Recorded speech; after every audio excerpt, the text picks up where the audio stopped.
kami kepada Tuhan karena kasih setia Tuhan yang memberikan peluang dan kesempatan pada kami pada sore hari ini untuk berkumpul bersama, memuji dan membesarkan nama-Mu. Secara khusus kami mau merayakan hari di mana Tuhan Yesus lahir bagi kami, Tuhan. Kami bersyukur untuk peluang anugerah yang Tuhan berikan. Meskipun di tengah-tengah cuaca hujan, tapi Tuhan masih berikan kami peluang dan kesempatan untuk kami berkumpul bersama, memuji dan membesarkan nama-Mu, Tuhan. Kami sudah memuji dan membesarkan nama-Mu. Kami sudah bersama-sama menaikkan ungkapan syukur kami kepada Tuhan. Dan sebentar kami akan belajar firman Tuhan. Kiranya Tuhan tolong kami, urapi hamba-Mu yang akan mengarahkan kami semua, sehingga kami pulang dari tempat ini menjadi pelaku-pelaku firman Tuhan. Kami tahu, Tuhan, ada satu oknum yang tidak suka kami belajar firman-Mu. Ada satu oknum yang tidak suka kami menjadi pelaku firman Tuhan. Tapi kami saat disepakati dalam nama Tuhan Yesus, kami usir kuasa itu, dan biarlah kuasa Roh Kudus menaungi kami, memenuhi kami semua, dan biarlah kami semua menjadi anak-anak Tuhan yang diberkati oleh Tuhan. Terima kasih Bapa di surga, terpujilah nama-Mu Tuhan. Di dalam nama Tuhan Yesus kami siap belajar firman Tuhan pada sore hari ini. Haleluya, amin. Shalom. Shalom. Puji nama Tuhan, pada sore hari ini kita diberikan peluang dan kesempatan untuk berkumpul bersama, memuji dan membesarkan nama Tuhan. Secara khusus kita akan merayakan hari di mana Tuhan Yesus mau lahir bagi kita. Kita buka firman Tuhan, menjadi dasar firman Tuhan yang disampaikan oleh PGI. Tema Natal pada tahun 2011 ini adalah bangsa yang berjalan di dalam kegelapan telah melihat terang yang besar.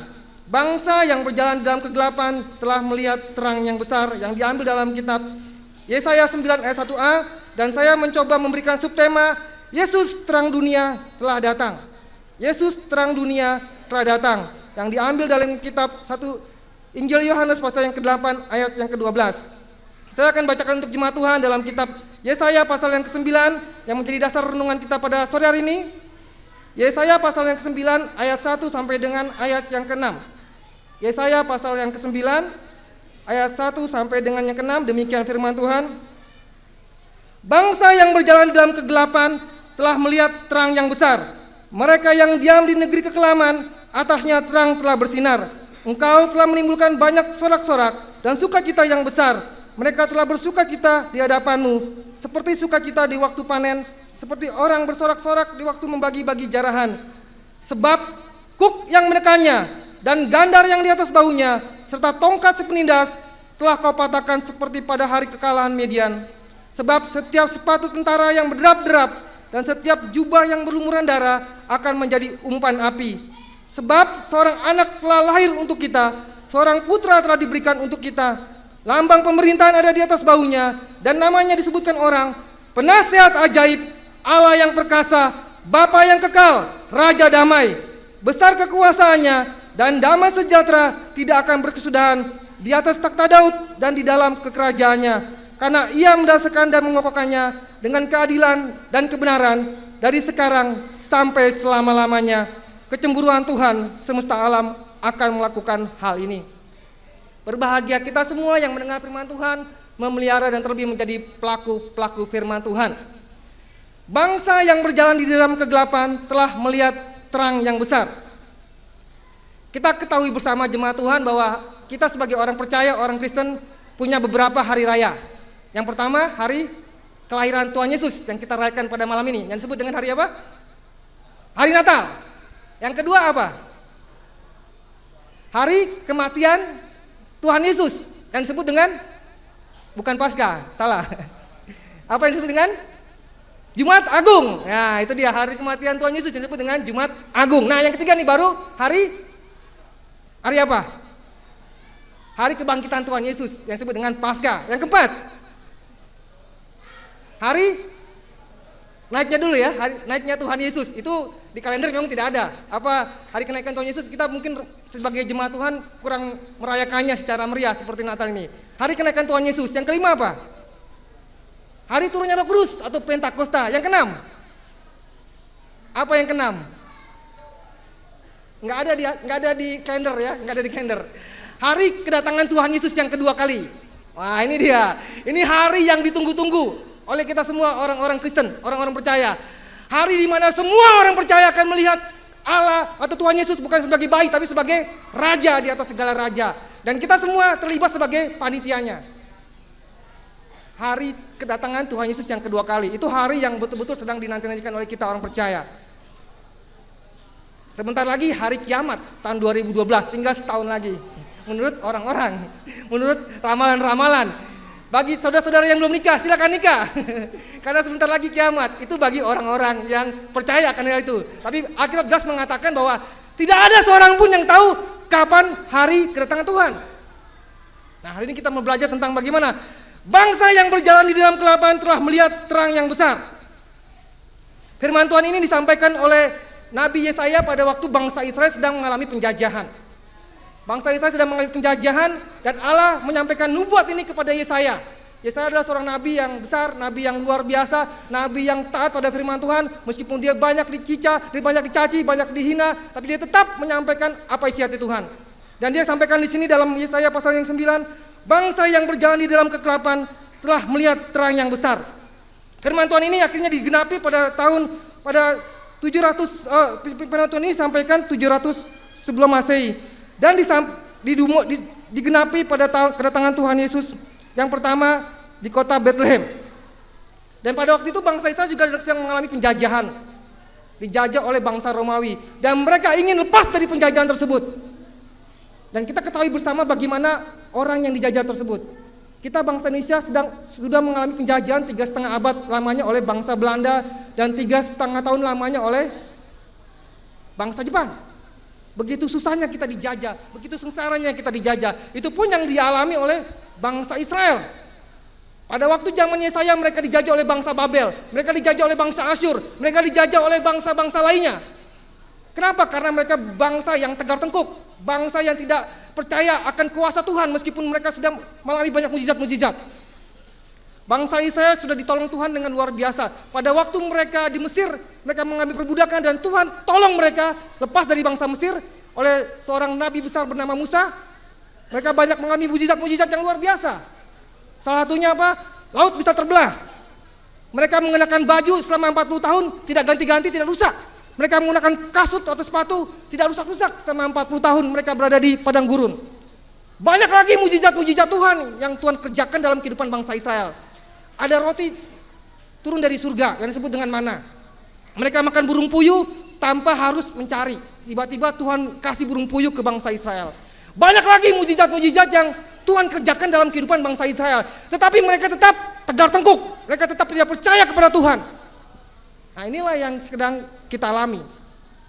Terkadang kita pun mengalami banyak mujizat-mujizat Tuhan. Terkadang kita pun mengalami banyak berkat-berkat Tuhan.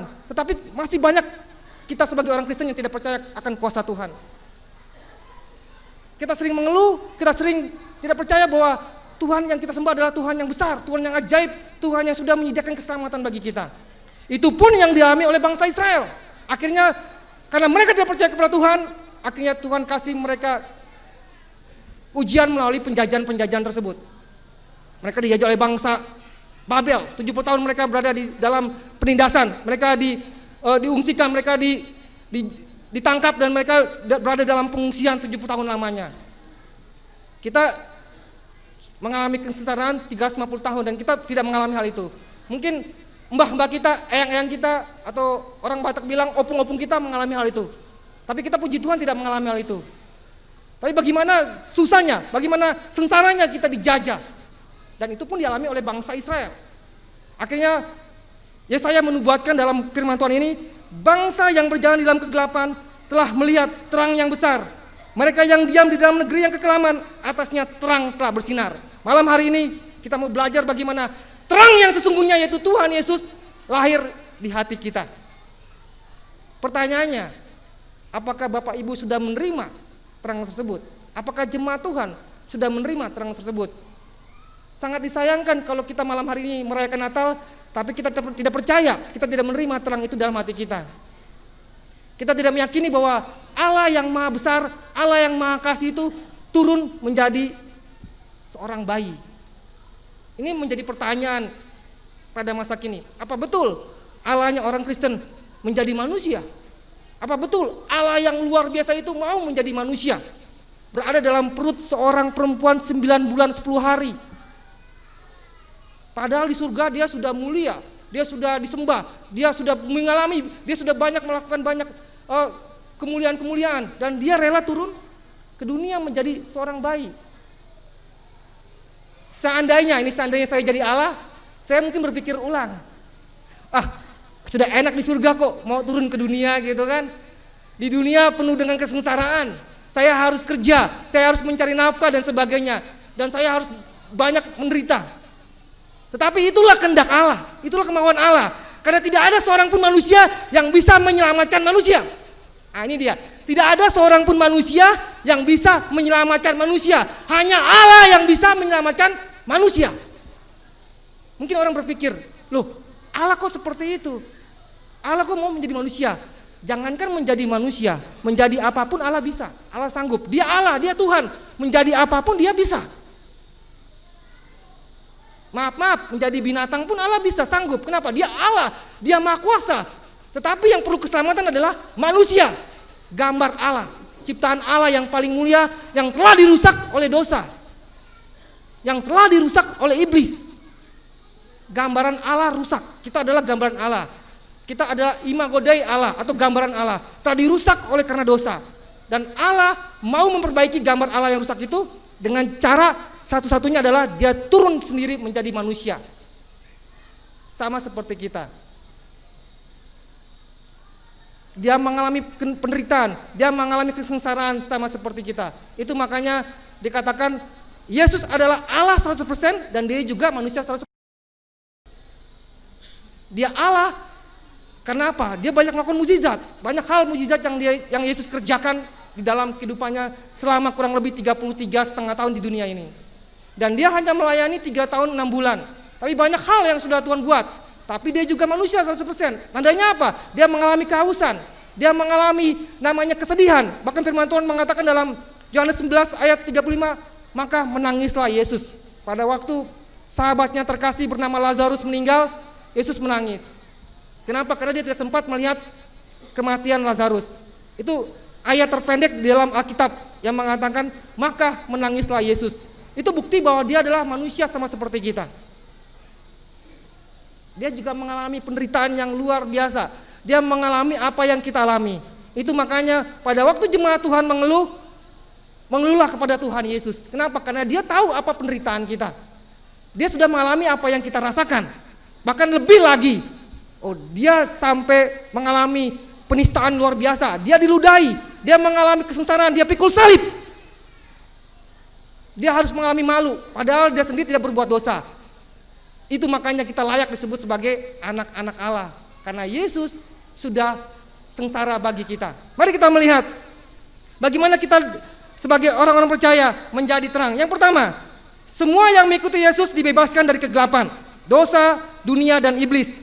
Itu makanya mari kita menerima sumber terang itu, yaitu Yesus. Yesus mengatakan dalam firman Tuhan, akulah terang dunia. Dalam Injil Yohanes 8 ayat 12, Yesus mengatakan, akulah terang dunia. Mereka yang menerima Yesus dibebaskan dari kegelapan. Sebelum kita menjadi terang, mari kita menerima terang terlebih dahulu. Sebelum Bapak Ibu menjadi terang di tengah-tengah lingkungan, mari kita menerima terang tersebut, yaitu Yesus itu sendiri. Mari kita percayai, kita imani bahwa Yesus sudah datang menjadi terang di tengah-tengah kegelapan dunia ini. Itu yang pertama-tama harus kita imani. Tuhan, saya mau menerima Engkau sebagai Tuhan dan Juru Selamat. Karena Engkaulah terang tersebut. Engkau adalah cahaya itu. Engkau adalah lilin itu yang siap menerangi hati saya. Itu yang pertama. Yesus memberikan terangnya kepada orang-orang yang mengasihinya. Bahkan firman Tuhan menegaskan bahwa orang percaya adalah terang dunia. Matius 5 ayat 14. Kamulah terang dunia, kamulah garam dunia. Kita adalah terang dunia. Apa fungsi terang? Nanti kita akan belajar bersama. Yesus Kristus sumber terang memberikan terangnya kepada kita, sehingga kita sebagai orang percaya dapat berfungsi sebagai penerang di sekeliling kita. Orang percaya memberikan contoh kepada orang lain tentang perbuatan-perbuatan yang dilarang oleh firman Tuhan. Nah ini dia. Sebagai terang, mari kita menjadi contoh bagi lingkungan kita. Adik-adik yang masih di sekolah sebagai terang. Pada waktu ujian, mbok ya jangan nyontek gitu kan. Kadang-kadang kita sebagai orang Kristen justru memberikan teladan yang kurang baik. Adik-adik yang masih sekolah, mahasiswa, ada istilahnya sistem kebut semalam. Atau sudah tidak sempat lagi belajar, kita ada contekan. Apalagi sekarang zaman canggih, HP bisa pakai SMS kan.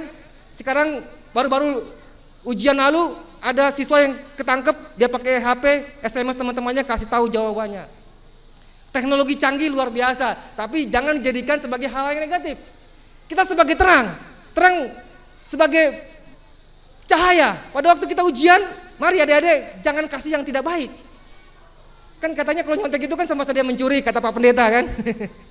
Pak Pendeta bilang seperti itu kan, nyontek sama dengan mencuri. Nah jangan kita melakukan hal itu. Bagi Bapak Ibu yang bekerja, pada waktu kita tahu bahwa korupsi, kolusi, nepotisme tidak benar, jangan kita lakukan itu. Kan kita terang. Susah Pak Pendeta, itu kan hanya teori saja. Apalagi di lingkungan kantor, mau tidak mau kita harus ikut-ikutan. Kan kita harus terbawa arus. Ada pendeta mengatakan hanya ikan-ikan yang mati yang ikut arus. Pendeta Stephen Tong, ada satu pendeta yang cukup terkenal, dia mengatakan bahwa hanya ikan-ikan yang mati yang ikut arus. Apa maksudnya? Maksudnya adalah pada waktu kita menjadi orang benar, mari kita bisa melawan arus. Wah hebat juga nih, benar juga.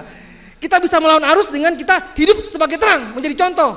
Mungkin saudara-saudara kita di sana KKN, kita jangan melakukan itu. Meskipun berat, mungkin kita akan dihina, mungkin kita akan dicemooh. Wah sosok hidup kudus, sosok cuci, kamu aja masih kekurangan. Tapi itulah terang. Itulah terang. Kita siap menerangi sekeliling kita. Di tengah-tengah tetangga kita, lingkungan kita. Apalagi Bapak Ibu atau jemaat Tuhan yang tinggal di komplek. Tetangganya baru beli mobil, kita ikut-ikutan. Apalagi kita orang Kristen. Pak, itu tetangga sebelah sudah ganti mobil, kan baru remunerasi. Yuk kita beli mobil, yuk kita lihat showroom lo. Wah padahal utang masih numpuk, mau gaya-gaya beli mobil gitu kan. Puji Tuhan istri saya nggak seperti itu. Dia nggak mau mobil, tapi mobilnya pesawat langsung katanya. Pak kita beli pesawat yuk. Jangankan pesawat, bawa mobil pun saya tidak bisa istri. Gimana kita mau bawa pesawat gitu kan. Terkadang dunia menawarkan hal seperti itu. Tetapi kita sebagai orang percaya, mari kita menjadi terang. Di tengah-tengah lingkungan yang ada, kita menjadi berkat. Kita menjadi contoh dan teladan. Meskipun memang sulit, meskipun itu sangat susah. Apalagi di lingkungan militer seperti ini. Mau tidak mau hierarkis harus terjadi. Tapi kita sebagai orang percaya, mari kita tunjukkan bahwa kita adalah terang. Yesus sudah datang ke dunia ini menjadi terang. Di tengah-tengah kehidupan bangsa Israel, dia dicemooh oleh orang-orang Farisi, oleh orang Saduki, oleh ahli Taurat. Kenapa? Ajarannya menyimpang menurut mereka. Tapi Yesus tetap menjadi terang. Dia memberikan contoh dan teladan. Ini loh hidup yang benar di mata Tuhan. Inilah hidup yang Tuhan kendaki. Hidup saling mengasihi satu sama lainnya. Hidup yang betul-betul sesuai dengan apa yang Tuhan inginkan. Pada waktu kita ingin menjadi terang, dasar firman Tuhan adalah terang. Jemaat Tuhan kalau ingin menjadi terang, baca firman Tuhan, baca kitab suci. Ada satu pujian sekolah minggu yang terkenal yang saya pernah juga nyanyikan. Baca kitab suci, doa tiap hari, doa tiap hari, doa tiap hari. Baca kitab suci, doa tiap hari kalau mau tumbuh. Kalau Bapak Ibu jemaat Tuhan mau tumbuh, baca kitab suci, doa tiap hari. Maka kita akan bertumbuh secara iman kita. Saya akan bertanya kepada jemaat Tuhan, siapa di sini yang sudah pernah baca Kejadian sampai Wahyu tamat satu kali? Nanti Bapak Pendeta akan kasih hadiah. Atau ketua majelis akan kasih hadiah, atau ketua panitia kasih hadiah. Siapa yang pernah baca tamat Kejadian sampai Wahyu tamat, selesai, satu kali saja, nggak usah banyak-banyak. Ada? Atau 2 kali, mungkin ada yang 2 kali. Atau mungkin ada yang 3 kali. Tamat baca Kejadian sampai Wahyu. Ini sekarang ini sudah bulan Desember tanggal 22. Oh saya sudah tamat Pak Pendeta baca sampai kitab Wahyu. Bahkan sampai kamus-kamusnya pun saya baca. Wah hebat itu. Ada? Angkat tangan. Nanti saya kasih hadiah secara khusus. Wah, ada yang 4 kali? Wah. Bagaimana kita mau bertumbuh? Bagaimana kita mau berbuah? Bagaimana kita mau menjadi terang? Kalau kita tidak biasa membaca dasar ini, firman Tuhan ini. Ini ada dasar. Firman Tuhan katakan dalam Mazmur 119 ayat 105. Firman-Mu itu adalah pelita bagi kakiku dan terang bagi jalanku. Ada lagu remaja mengatakan, firman-Mu Tuhan, pelita bagi kakiku, janji-Mu terang bagi jalan-jalanku. Kalau Bapak Ibu tidak pernah baca firman Tuhan, bagaimana kita tahu jalannya itu?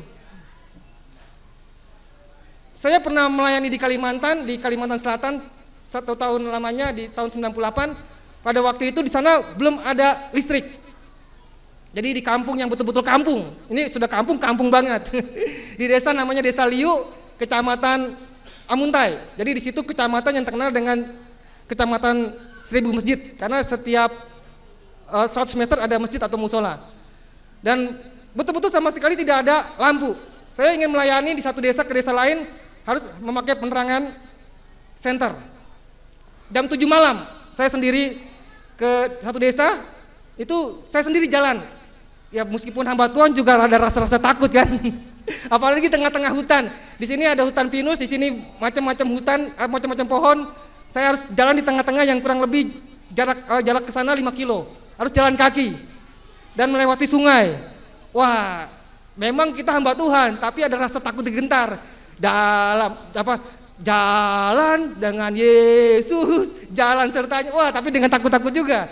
Jam 7 malam melayani, pulang jam 10 malam sendiri lagi ke base camp saya di rumah kepala desa. Saya mau minta antar, takut juga, gengsi kan. Wah, Pak Pendeta minta antar. Wah, Pak Pendeta rupanya takut juga. Tapi saya dengan PD-nya saya jalan 5 kilo itu dengan senter. Wah, rupanya di Kalimantan yang terkenal dengan kekayaan alamnya, masih ada satu desa yang tidak menggunakan listrik. Bagaimana masyarakat itu betul-betul sangat membutuhkan listrik, sangat membutuhkan penerangan. Mereka menggunakan diesel atau genset, itu pun hanya orang-orang kaya, orang-orang yang punya uang. Betul-betul mereka memerlukan penerangan, betul-betul mereka membutuhkan listrik. Dan saya sebagai hamba Tuhan pun butuh penerangan. Akhirnya saya menggunakan senter dan jalan di tengah-tengah hutan itu dengan ada bunyi-bunyi yang membuat saya gemetaran juga. Di tengah-tengah hutan itu ada jangkrik, ada segala macam. Jangan sampai tiba-tiba muncul buah orang yang tinggi besar gitu kan, menakut-nakuti gitu. Ya, pada waktu muncul itu kan kita spontan, dalam nama Yesus. Puji Tuhan, selama setahun itu betul-betul listrik tidak ada dan dengan enjoy kita melayani Tuhan meskipun ada rasa-rasa gemetar dan takut. Dan apa yang saya dapat itu adalah mereka betul-betul membutuhkan penerangan. Mereka betul-betul membutuhkan listrik. Mereka betul-betul membutuhkan yang namanya bisa melihat televisi, yang namanya bisa melihat sarana komunikasi. Tahun 98, padahal Indonesia sudah merdeka berapa puluh tahun yang lamanya. Entah sekarang mereka sudah punya listrik, saya kurang tahu. Tapi yang jelas pada waktu itu mereka membutuhkan penerangan. Dan puji Tuhan, kita jemaat Tuhan, kita sudah diterangi oleh kedatangan Tuhan Yesus ke dunia ini. Dan mari kita wujudkan terang itu dengan menjadi terang bagi lingkungan kita. Itu yang pertama. Yang kedua, semua yang sudah memperoleh terang harus dapat menerangi orang yang masih di dalam kegelapan. Tadi firman Tuhan sebagai dasar, yaitu dalam Mazmur 119 ayat 105. Terang harus berguna dan bermanfaat. Dan juga mari kita jaga terang itu supaya terus bercahaya. Yang kita pelajari yang ketiga adalah sumber terang. Apa kegunaan terang? Kita sebagai terang, apa sih gunanya di tengah-tengah lingkungan ini? Yang pertama, terang berfungsi adalah sebagai mempercepat aktivitas. Tadi pada waktu kita tadi sempat beberapa kali kita listrik padam. Wah, itu luar biasa juga. Tadinya musik sudah kita nyanyi dengan semangat, tiba-tiba lampu padam. Itu baru beberapa menit. Bagaimana kalau nanti beberapa jam mati? Wah, Natal ini kurang meriah seakan-akan dan sebagainya. Padahal 2011 tahun yang lalu Yesus lahir tidak ada penerangan seperti ini. Lampu-lampu tidak ada, tapi tetap meriah. Tetap malaikat-malaikat berkata kepada gembala-gembala, terpujilah nama Tuhan, kemuliaan bagi Allah di tempat yang maha tinggi, dan damai sejahtera di antara orang yang berkenan kepadanya. Mari malam ini pun kita akan berkata demikian. Kemuliaan bagi Allah di tempat yang maha tinggi dan damai sejahtera di antara orang-orang yang berkenan di hadapannya. Puji Tuhan, akhirnya lampu bisa terang dan kita bisa menikmati suasana Natal dengan hikmat, dan itulah yang Tuhan inginkan. Yang ketiga, yang kita pelajari pada malam hari ini. Mari kita saksikan terang itu di tengah-tengah lingkungan kita. Kita akan terus bercahaya dan percaya dan percaya. Tuhan Yesus sudah lahir 2011 tahun lamanya. Umur terpanjang di dunia ini. Kenapa? Karena dia masih di surga. Tidak mengalami yang namanya kematian. Meskipun dia sudah mati, tapi bangkit lagi. Alkitab mencatat Metusalah adalah manusia terlama hidupnya, 969 tahun. Tapi Tuhan Yesus sampai sekarang tetap hidup untuk kita. Yang hari ini kita rayakan kelahirannya. Pertanyaannya, apa yang sudah kita berikan bagi ulang tahun Yesus pada malam hari ini? Kita sudah banyak mendapatkan berkat dari Tuhan Yesus. Bapak Ibu anggota militer, banyak hal yang sudah Tuhan berikan bagi kita. Menjelang Natal kita mendapatkan remunerasi, itu berkat yang luar biasa. Tahun-tahun lalu tidak ada remun, sekarang Tuhan kasih remun, itu kan luar biasa. Tuhan kasih banyak hal lagi bagi Bapak Ibu yang bekerja. Ada THR bagi pegawai swasta, ada lagi berkat-berkat lainnya. Pertanyaannya, apa yang sudah kita berikan bagi Tuhan Yesus di malam Natal ini? Apa kita sudah pakai baju baru kita kasih Tuhan Yesus? Siapa di sini jemaat Tuhan yang pakai baju baru? Silakan angkat tangan. Siapa yang pakai sepatu baru? Siapa yang punya semua serba baru di rumah? Silakan angkat tangan. Itu bagus, itu baik. Dan itu memang wajar. Karena itu hari raya yang kita harus nikmati. Pertanyaannya, logikanya, kan Tuhan Yesus yang lahir, Tuhan Yesus yang ulang tahun. Apa yang kita sudah persembahkan bagi Tuhan Yesus di ulang tahunnya ini? Bukan untuk kita, bukan untuk pendeta, bukan untuk jemaat, bukan untuk majelis. Tapi sudahkah kita sudah berikan sesuatu untuk Tuhan Yesus di malam Natal ini, di hari Natalnya ini? Loh Pak Pendeta, apa yang harus saya berikan kepada Tuhan Yesus? Tuhan Yesus kan nggak butuh baju baru, Tuhan Yesus nggak butuh sepatu baru, Tuhan Yesus nggak butuh kue-kue Natal. Betul. Yang yang butuhkan adalah hati kita yang kita baharui, hidup kita yang kita baharui. Mungkin di antara anggota keluarga kita ada yang belum mengenal Tuhan. Mari Natal tahun ini kita bawa kepada Tuhan. Mungkin keluarga kita masih sedang mengalami permasalahan, suami istri tidak akur, anak tidak akur. Natal tahun ini kita bawa kepada Tuhan, supaya Natal tahun ini keluarga kita akur. Itulah yang Tuhan mau. Mungkin selama ini kita sedang mengalami banyak masalah-masalah. Saya mau Tuhan, Natal tahun ini keluarga saya diberkati Tuhan, kami diberikan kesehatan, kekuatan, kami mempersembahkan harta saya kepada Tuhan. Itu yang Tuhan mau. Kalau kita persembahkan dengan ikhlas, dengan tulus hati, itulah yang Tuhan mau. Biarlah Natal pada malam hari ini, pada tahun ini, kita rayakan dengan kita memberikan sesuatu yang terberharga bagi Tuhan. Tuhan tidak butuh harta kita, Tuhan tidak butuh uang kita, tapi Tuhan butuh hati kita yang mau sungguh-sungguh berbakti memuliakan namanya. Kedatangan Tuhan sudah semakin dekat, jemaat Tuhan. Memang sekali lagi tidak ada yang tahu kapan tanda-tandanya Tuhan datang. Kapan Tuhan Yesus datang ke dunia ini tidak ada yang tahu. Bahkan Tuhan Yesus sendiri tidak tahu kapan dia datang. Tapi tanda-tanda sudah semakin jelas. Mari, menjelang kedatangan Tuhan Yesus yang kedua kali, dia akan datang sebagai raja di atas segala raja. Kita persembahkan segala sesuatu yang kita persembahkan. Firman Tuhan mengatakan, kita persembahkan tubuh kita persembahkan hati kita untuk kemuliaan bagi namanya. Inilah Natal yang Tuhan inginkan. Inilah Natal terindah yang Tuhan inginkan. Natal ini Natal yang spesial bagi kami sekeluarga karena kami berada di Solo ini. Di suatu kota yang tidak pernah terbersit oleh saya, berada di kota Solo. Bayangan saya bahwa saya lahir besar mati di Jakarta. Itu bayangan saya secara manusia. Ya mungkin sekali-sekali akan ke Medan karena saya orang Medan, tapi tidak ada terbersit dalam pikiran saya bahwa saya akan ke Solo menjadi hamba Tuhan, menjadi warga Solo. Tapi itulah yang Tuhan mau. Rupanya Natal tahun ini kami harus ada di Solo dan melayani jemaat Tuhan. Ini suatu hal yang tidak terbayangkan sama sekali. Tapi puji Tuhan, itulah yang Tuhan mau, itulah yang Tuhan inginkan. Dan saya sebagai hamba Tuhan harus taat kepada apa yang Tuhan mau. Meskipun terkadang sempat juga mau merasa menolak. Rupanya begitu sampai di Solo, wah wong Solo api-api tenan. Wong Solo baik-baik, wong Solo sae-sae. Sama seperti kita orang Batak, maunya tegas-tegas, orang Solo rupanya demikian. Puji Tuhan, kita sekeluarga adalah keluarga kerajaan Allah, keluarga tubuh Kristus. Dan kerinduan kami sebagai hamba Tuhan, sebagai orang yang Tuhan percayakan untuk melayani Tuhan, kami rindu untuk melayani Tuhan sampai Tuhan panggil kami. Kami rindu supaya Natal tahun ini pun merupakan Natal yang spesial bagi kami. Kami ingin persembahkan sesuatu yang berharga bagi Tuhan. Pelayanan kami, hidup kami, mari kita persembahkan kepada Tuhan.